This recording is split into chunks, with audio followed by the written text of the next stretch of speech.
On the 4th of July 2026, HMS Medway, a river-class offshore patrol vessel carrying no missile systems, no heavy guns, nothing beyond the standard armament of a ship designed to watch coastlines and enforce fisheries limits, transited from the Falkland Islands toward Punta Arenas in southern Chile.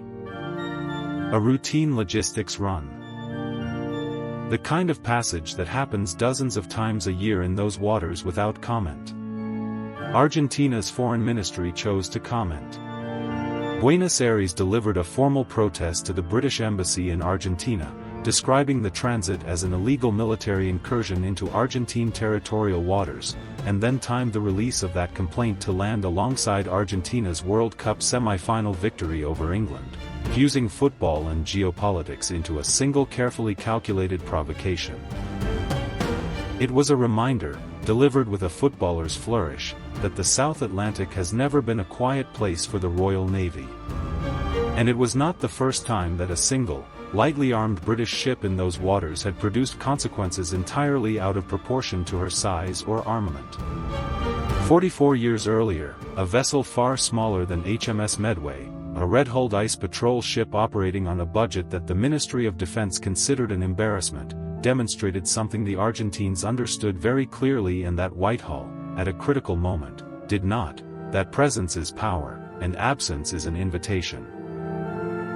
This is the story of HMS Endurance, the Falklands, and the signal that started a war. In 1981, HMS Endurance was the Royal Navy's sole permanently deployed vessel in the South Atlantic and Antarctic. She had been built in Denmark in 1956, launched as the merchant vessel Anita Dan, and purchased by the Royal Navy in 1967. She was painted in the bright red traditionally associated with British Antarctic survey ships, a color scheme that made her unmistakable and entirely unlike any conventional warship. Her displacement was modest. Her armament was minimal. She carried 2 Wasp helicopters, which gave her a modest reconnaissance and light anti-surface capability, but she was not a fighting ship in any conventional sense. She was an ice patrol vessel, built for the ice of the Weddell Sea and the approaches to Antarctica, and her purpose was presence rather than combat power. Her name carried deliberate weight. She had been named after Endurance, Sir Ernest Shackleton's ship, which had been crushed in the ice of the Weddell Sea during his 1914–1915 Antarctic expedition. The ship's motto was Fortitude Invincimus, by endurance we conquer, which was Shackleton's own family motto. That lineage was not merely symbolic. It placed HMS Endurance in a tradition of British activity in the South Atlantic and Antarctic that stretched back decades, and her seasonal presence in those waters was understood by every party with an interest in the region as a statement of continued British commitment to the territory she patrolled. In 1981, John Nott became Secretary of State for Defense. His brief was to reduce the defense budget. The 1981 Defense White Paper, formally titled the United Kingdom Defence Programme, The Way Forward, was the result of a comprehensive review of British military commitments and capabilities, and it sought to concentrate resources on what the ministry considered the primary strategic task: the defence of the North Atlantic and Western Europe within the NATO framework. Expenditure on what were regarded as peripheral commitments was to be cut. HMS Endurance was scheduled for withdrawal from service without replacement. The annual cost of operating her was approximately £3 million. On paper, the calculation looked defensible. £3 million was a small sum against the backdrop of the total defense budget. HMS Endurance was old. She was not a fighting ship. She had no obvious NATO role. To the accountants in Whitehall, withdrawing her looked like a straightforward rationalization of an anachronistic commitment at a trivial cost. Rex Hunt, the governor of the Falkland Islands, understood what the withdrawal would signal and said so. Lord Shackleton, the son of Sir Ernest Shackleton and a man whose name was itself a form of authority in discussions about the South Atlantic, warned the government that the withdrawal would be read in Buenos Aires not as a defense reorganization but as an abandonment. The Foreign Office's own internal assessments were not uniformly sanguine. These warnings were received, considered, and set aside. The decision to withdraw HMS Endurance without replacement stood. In Buenos Aires, the ruling junta was watching. The Argentine military government had long maintained that the Islas Malvinas, the Falkland Islands, were Argentine territory under illegal British occupation, and their strategic planning rested on assessments of British will and British capability to defend those islands. HMS Endurance's withdrawal was read, entirely logically, as evidence that British will was weakening. A government willing to spend £3 million annually on a single ship stationed in the South Atlantic was a government that considered the South Atlantic worth £3 million annually.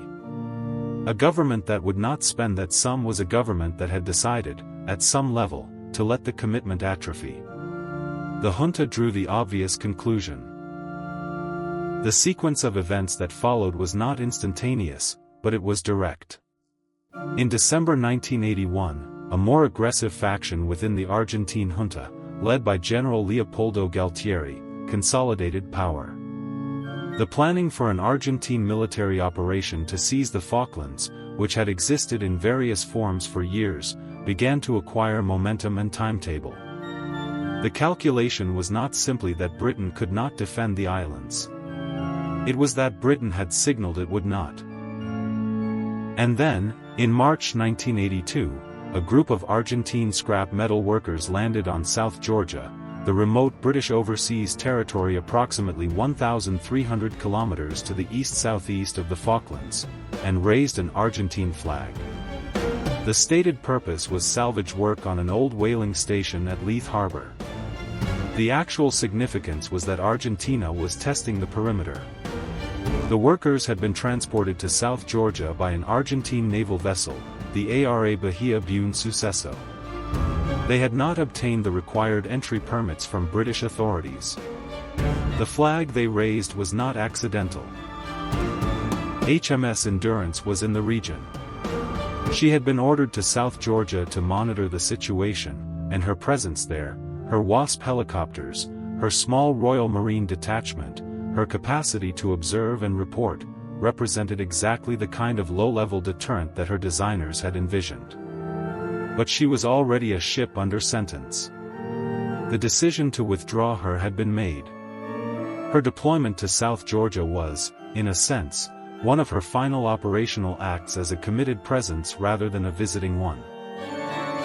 The scrap metal workers incident escalated. More Argentine vessels appeared in the area. Diplomatic exchanges between London and Buenos Aires became increasingly strained.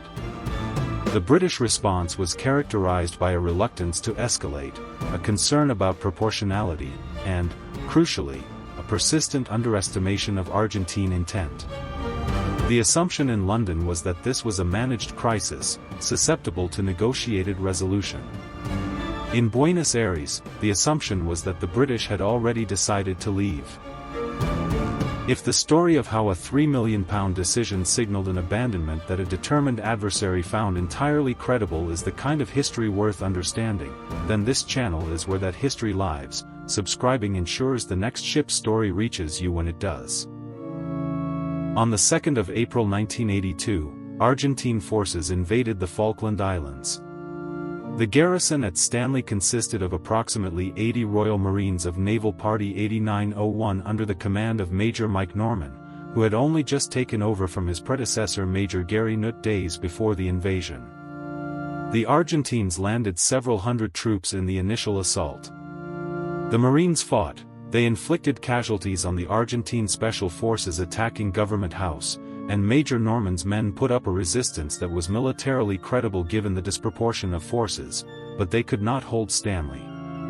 Governor Rex Hunt, who had been given no substantive reinforcement despite the deteriorating situation, ordered the Marines to lay down their arms after the position became untenable. HMS Endurance herself was in the waters off South Georgia when the main invasion of the Falklands began. She was not present at Stanley. Her commanding officer, Captain Nick Barker, had been one of the most insistent voices warning that Argentine intentions were serious and that the withdrawal of the ship was being read in precisely the way Lord Shackleton and Governor Hunt had predicted. His signals to Whitehall in the weeks preceding the invasion had described the situation in terms that left little room for ambiguity. Those signals had not produced a reversal of the withdrawal decision. The small British garrison on South Georgia, a detachment of 22 Royal Marines under Lieutenant Keith Mills, was still present when Argentine forces arrived there too on the 3rd of April. Mills and his men fought.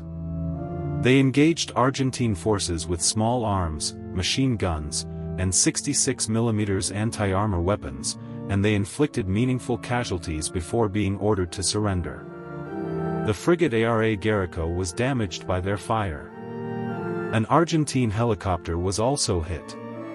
22 men against a warship and multiple helicopter assaults, they sold the position at a price the Argentines had not expected to pay. HMS Endurance survived the invasion. She had maneuvered to avoid Argentine forces in the days immediately following the 2nd of April, operating under communications silence to conceal her position. Captain Barker kept her operational in the South Atlantic, and she would go on to earn the Battle Honor Falkland Islands 1982, the only battle honor associated with any ship bearing the name Endurance. She participated in the subsequent British effort to retake South Georgia, Operation Paraquet, in late April 1982, providing support to the Special Forces and Royal Marines who recaptured the island on the 25th of April. The moment when the signal reached London that South Georgia had been retaken, the signal famously relayed through the chain of command, marked the first British success of the campaign. The task force dispatched by Britain to retake the Falklands sailed on the 5th of April 1982 from Portsmouth. It assembled one of the most complex naval operations the Royal Navy had conducted since the Second World War. Carrier battle groups, nuclear submarines, amphibious shipping, requisitioned merchant vessels including the QE-2 and Canberra, all of it mobilized in days, at a cost that dwarfed, by orders of magnitude, the £3 million annually that maintaining HMS Endurance would have required. The war cost approximately £1.19 billion at 1982 values. 255 British service personnel were killed. 649 Argentine military personnel died. 3 Falkland Islanders were killed. The human cost and the financial cost of not maintaining a credible presence in the South Atlantic turned out to be substantially higher than the cost of maintaining one. The lesson was not subtle.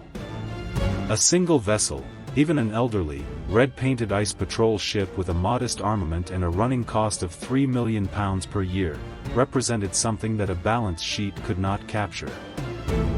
She represented British intent.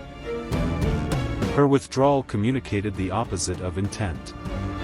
Argentina's junta, whatever its other failings, read that communication accurately. The failure was not in Buenos Aires. It was in the confidence of Whitehall that presence could be withdrawn without consequence, and that the absence of a ship would be perceived as a mere administrative adjustment rather than a strategic signal. HMS Endurance continued in service until 1991, reprieved after the war she had failed to prevent precisely because her absence had helped to cause it. Her successor, a Norwegian-built vessel originally named Polar Circle, was leased by the Royal Navy in 1991, purchased in 1992, and renamed Endurance, keeping the name, the motto, and the lesson alive in the South Atlantic until 2008. When HMS Medway transited past Argentine waters in July 2026 and Buenos Aires delivered its protest to the British Embassy, the exchange attracted attention partly because of the World Cup timing and partly because of the rhetoric. But the deeper reason it mattered was the same reason it always matters in that part of the world. The South Atlantic does not forget what ships are there and what ships are not. And the Royal Navy, if no one else, should remember what happens when the answer to that question changes. 44 years on, nobody could call the lesson obscure. They had already paid for it once. Thank you for watching. If this kind of naval history is what you come here for, subscribing and turning on notifications means the next ship story will find you when it's ready.